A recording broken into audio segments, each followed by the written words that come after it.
ready to mount up. On average, there are nearly 2 meth-related arrests a week in Mobile County. A lot of those arrests come from the program Meth Text. People type in anonymous meth texts to a certain number at the sheriff's office, and it basically goes through our narcotics department. I rode along with the Special Ops Unit from the Mobile County Sheriff's Department to learn more about the Meth Text program.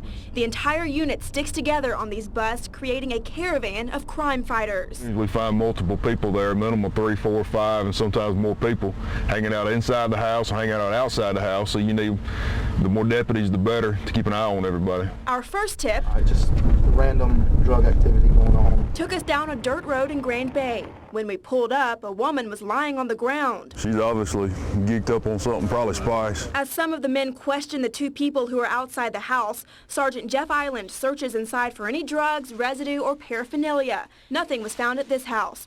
It's not the first time they've been to this house, though, but it is the first time they've seen her here. She's 34. She's my age. She's born in 1980. Yes, ma'am. She's like she's 50. That's what drugs and alcohol will do to you. Our next stop ends with a young woman in handcuffs, but not for meth. Marijuana packaged to sell and a little bit of money back there in the bedroom where she came from. And that's another reason the Meth Text program is so useful. Statistically, it's been very good for the sheriff's office. Everything has worked out well. We've put a lot of people in jail for doing anything from marijuana to the meth to cocaine. And we found a little bit of everything on it, so it's a very good program. Our final stop with Special Ops is more intense. I don't smoke spice. Sit down. Yes, sir. Not only are there drugs found inside, Paraphernalia, little bags with meth residue in it. We've been in there smoking meth. Different bags of spice that they've smoked. Some of them has a little bit of spice in it. but there's also a 5-year-old little boy in the middle of it all. Poor kid, he's in there minding his own business, watching cartoons.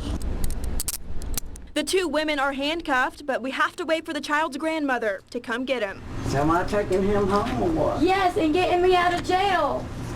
I don't even know where I'm going, Mama. I don't even know where the jail's at or how to get there. I don't know where to go. I don't know anything about moving to Bill Meth Road. She's charged with paraphernalia, possession of meth and a controlled substance, and endangerment of a child, which is also a felony. This is kind of stuff we enjoy. Ridding the county of dangerous drugs is one of the reasons these guys suit up and hit the streets with Meth Text. But sometimes it goes beyond that. It's taking the kids out of that situation pretty much is that's what makes it worthwhile for us.